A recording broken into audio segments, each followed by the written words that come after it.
What we got here is the Gameefy Symmetrical Bottom Stick Controller. Nintendo Switch, Android, iOS, PC.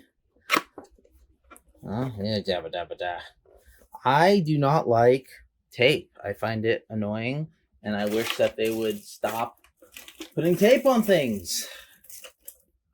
But I guess that's why we have knives, right? It's like you already have that to secure it. You don't need tape. Always close your knife when you're done with it. I have many friends who got hurt because they were silly. Wow, that is cute. Look at that. That white on blue, or blue. I guess that's blue on white. It's cute. I like it.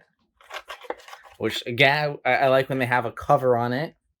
But at least it does have this, so you could easily prop that up somewhere on a shelf. It is an attractive looking controller. It's nice. It's light. It is very, very light. It's wide. A little wider than I thought it would be. All right, let's see here. Shoulder buttons. Membrane. Quiet. I like that.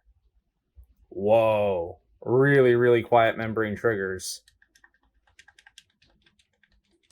Not the quietest face buttons, but really not that bad. Direction. They're quiet. They feel all right. They're not. None of it's mushy. None of it is mushy.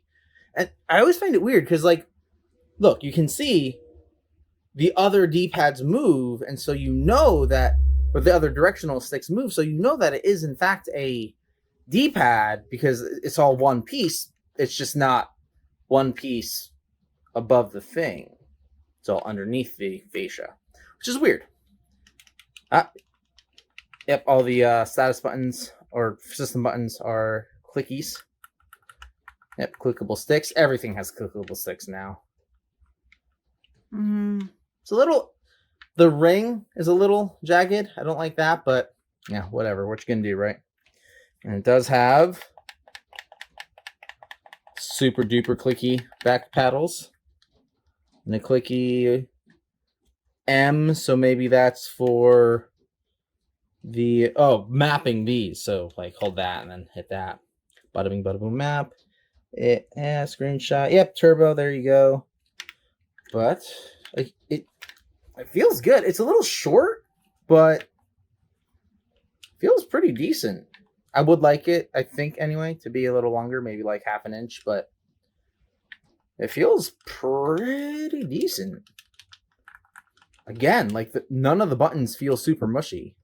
Like they're all membrane, all the playing buttons, action buttons, but they're not mushy at all. They feel really good. Well, hold on 1 second. I just find it funny that it has the asymmetrical controller design there. They couldn't spring for a symmetrical controller design, which okay then, whatever. Anyway, let's get on to playing with this a bit. All right, so I've played with it for hours and hours and hours and hours and hours and hours and hours now. Mostly Splatoon, nearly entirely Splatoon, but I did do some Smash Kart, some Mario Kart, and not Street Fighter, but Mortal Kombat. There we go. Performed just fine in all of them. Great controller. The joysticks are super duper responsive. Love it.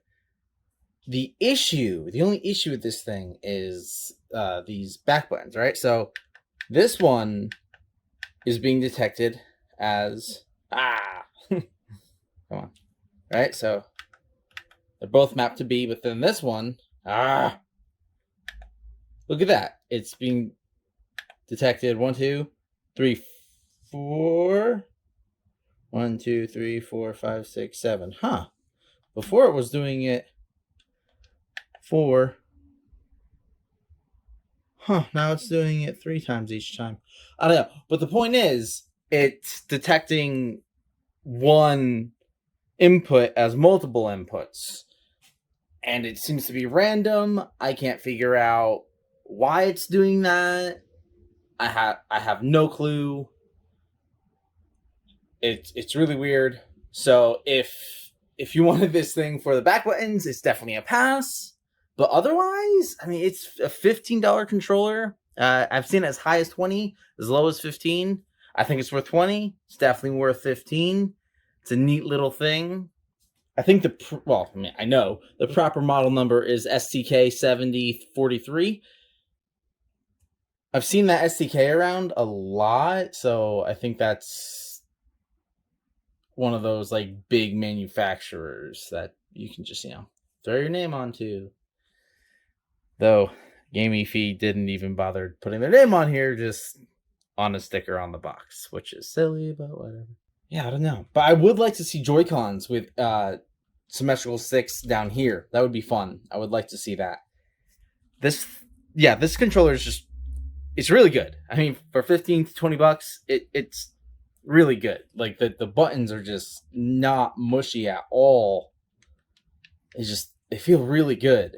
I don't like how clicky the back buttons are. And again, the back buttons are all wonky. So if you want this for the back buttons, definitely pass. But if you don't care about the back buttons, then just ignore them and you'll be fine. Oh, I did find that it was pretty easy to accidentally hit the back buttons. I kept accidentally hitting it. So, I mean, you get used to things. I don't really use back buttons, so I don't think about it. I think if you use back buttons, you would be used to it and not hit it. Like I used to not do the claw grip, right? Like that, but now I do. When I first started, I was messing up the triggers and shoulder buttons pretty often, but now that I'm used to it, I don't do that. So it's all a matter of what you get accustomed to. But I did find that the back buttons were very easy to accidentally press. The polling rate was about 100 hertz, and the error rate on either joystick was 21.6. So that's not too shabby. It's a nifty little thing, all in all, for 15 bucks or 20 bucks. It's a great little controller. I haven't seen another controller this small. So, or not, I haven't seen another controller with inline bottom sticks for Switch. So, might be the only option. I don't know. I'm going to look around, see if I see any more. This is a really neat little controller, though. I'm definitely going to keep it around because, I don't know, I like to have all of the controller options. I like, being able to have the bottom inline sticks, the top inline sticks, asymmetrical. I would actually like to have an asymmetrical like that, but it does not exist. I saw it in a advertisement thing that then was just a weird, bad marketing image thing, and that was really disappointing. But anyway, now I'm rambling. Point is, it's worth buying for 15 bucks or 20 bucks.